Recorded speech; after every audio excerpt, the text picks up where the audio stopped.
Smart but lazy. I want you to think about that. Smart but lazy. It's actually quite common. But the thing I want you to think about is the phrase smart and lazy. What I'm going to be doing over the course of the next few weeks is I'm going to present an argument of why I think that praising our students of being smart is actually misdirected in our modern society. What we actually have to do is we need to start thinking about rephrasing and supporting that thought of being smart, of intelligence, with other things and other research that will help our students attain the success that they need. So now over the years, there have been many theories on how to attain success in education. They've been debated over the years. Class size, praise versus punishment, the number of hours spent in class, education curriculum. I could go on, but various factors affect the outcome. Family interactions, financial status, and educational opportunities. And even the top students with all the available resources, combined with emotional, physical, and financial stability, underachievement is still common. And when it comes to adulthood, more and more of these adults learn to put limits upon themselves. Now, these limits set roadblocks and barriers to success, and these perceptions of one's abilities actually begin back in childhood, back in school. And these perceptions actually determine whether or not somebody will reach their potential. Drive is actually the factor that creates motivation, resilience, and growth, and is the true precedent and determinant of success, not intelligence. Now, since success is an ambiguous evaluator of achievement in our lives, some people view success with different definitions. Some view it as money, some view it as happiness, fame, influence. But the question I want to ask here is potential. What motivates a student, or even an adult, to overcome the obstacles that are presented to them and allow them to reach their potential? And what causes them to limit themselves? Now, the secret to this question is based upon what we actually value in our society and a very common message that we've been sending to our students and to our children. We focus mainly upon intelligence. We focus upon it over resilience and drive. And because of that, we start to value some of the wrong things. All right? What I want to point out here is that the phrasing smart but lazy should actually be rephrased as smart and lazy. And hopefully these arguments that I present will help you understand my perception here.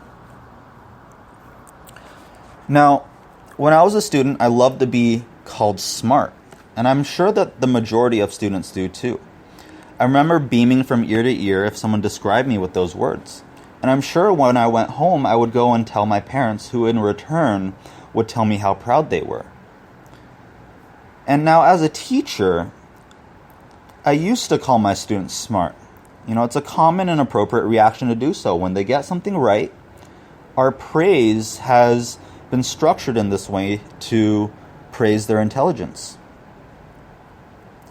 Now, the students that grin ear to ear, you know, it was enough to remind me that I should use this phrase more often, because I'm sure they would mention this to their parents, and I'm sure that this would create a positive interaction in which they would seek more of. But, on the other hand, for getting an incorrect answer or failing to achieve the satisfactory grade we want, negative verbal and sometimes even physical consequences ensue for some children.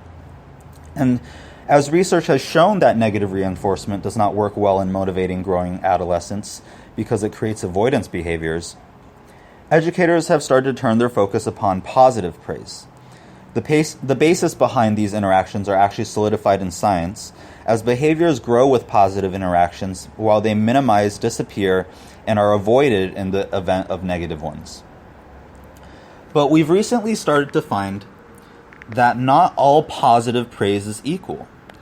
And what they did here was they actually found that if you were to consistently praise your students with just reinforcing their intelligence, upon struggle, upon some sort of failure, some students may believe that their abilities are fixed and believe that they have no chance and no effort would ever change that limitation. All right? And so we started to realize that specific words that we use to praise our children actually place these mental limits upon their perceptions. Smart, intelligent, talented, naturally gifted. These are actually common praise phrases that are actually used in academic settings every day. We praise intelligence since we praise and we value knowledge around the world around us. And it makes sense. Information of our surroundings allows a better understanding of how to survive in this world. Children who exhibit these traits from early on are sometimes even given a genius distinction. A symbol of that their genetic superiority was given to them by mom and dad. Now, we praise our children and students for their intelligence and then for making the right decisions, and then we punish behaviors that we want to avoid, right? But as we praise talent without the distinction of effort, we begin to actually indirectly reward laziness. And I came across this issue through the various years of my private after-school tutoring. In my industry, it's actually very common that I come across young students who are deemed as underachieving. They've been praised their entire lives for intelligence. And in doing so, it's led to the reinforcement of lazy habits. Now, I want you to think about this. If you have been praised for being smart your entire life, you actually should have the ability to be lazy because smart people don't need to try very hard. Now, the kids who are deemed as not as intelligent have to work harder, and what I find is that distinction has led to more success in their end as well. So when we praise intelligence and we focus on praising intelligence, we actually begin to reward laziness. And so I want you to think about smart but lazy. You probably know somebody who you work with, somebody who is,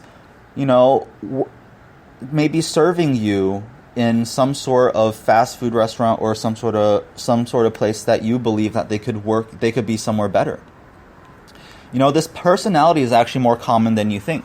This smart but lazy student/adult is the one that outputs just enough time and effort to get by. In some general sense, they've actually been praised for their intelligence since birth, and they may have believed that they possess some sort of natural talent. Therefore, effort does not result in anything greater, but you are actually given a distinction of intelligence from your youth. And in doing so, when they come across failure, they may try a little bit harder, but they commonly begin to give up. Since they view their abilities as fixed and unchanging, there's no reason to try harder. The result will be the same. And so these students fail to recognize the rewards of their efforts. And they place these limits upon the actions in which they take. They avoid new activities because they're not natural at it. And they also develop social anxieties and fears of being evaluated for their intelligence levels. They're more afraid to speak up. They're more afraid to try out these new things because, upon failure, they may be ridiculed. So because the developing adolescent mind is very self-conscious of others' perceptions, that fear of being laughed at or ridiculed for being stupid or, not possessing that intelligence places more limits upon growth. Having intelligence means not having to exert as much effort. And it also means others' perceptions of your intelligence will always be upon review. You'll constantly be placed on stage every time you get asked for an answer. And that's why we create these social anxieties. Now, intelligence is performance-oriented. If you are successful and you answer the right questions, it means you're smart. If you get the grades you you want, the straight A's, then you're smart. And failure means you're stupid. You get a bad grade, it means that you're dumb. And the developing adolescent often feels that they're on display and always being evaluated. So in this academic world, very few people actually see the time and the resilience, the effort behind learning, the failures that they come across and fighting through them. Most of us simply see the result, the grade, the correct answer, but we don't see the reasons for why. We don't see the previous training, the experience, the hours studying, the fact that you may have gone to preschool for extra years or gone to the best schools in the area to get the best type of education possible. Students that enter kindergarten and that are ahead of their class may be told that they're naturally talented, but they have maybe had extra learning, extra training beforehand, both formal and informal. So we often begin our academic careers with our caregivers commonly expressing, "You're so smart," or "You're so talented," and it creates a disconnect in this reward system because a student begins to believe that their intelligence was always there from birth. We reward them for being smart, but we fail to attribute that their intelligence was due to time and effort. Smart, talented, gifted. These students don't believe that they need effort. They already have the tools necessary, and they have already proven to themselves so. Upon failure and in challenges of their abilities, smart students generally shy away and avoid that progression. And any effort exerted is considered wasted energy because intelligence was fixed to begin with. It cannot change.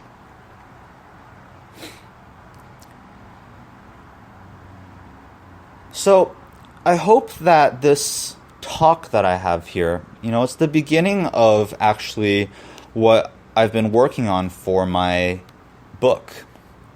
I hope that this was something that may have struck to be, actually quite logical, but a connection that's actually missing in the way that we explain academics.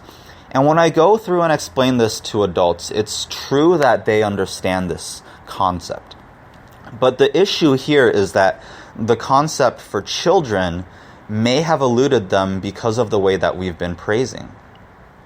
And so focusing upon school and grades does sometimes give the wrong impression because the result is what we focus upon, not the journey, not the effort, and not the failures that we come across and learning how to overcome these failures. So if you found that this talk was useful, or if you found that there was something in it that you want to discuss with me about, please go ahead and hit me up. You do have exclusive Tutoring San Diego. You can go ahead and actually email me, and we can start a discussion about what you may have experienced or what you do agree or disagree with upon this talk.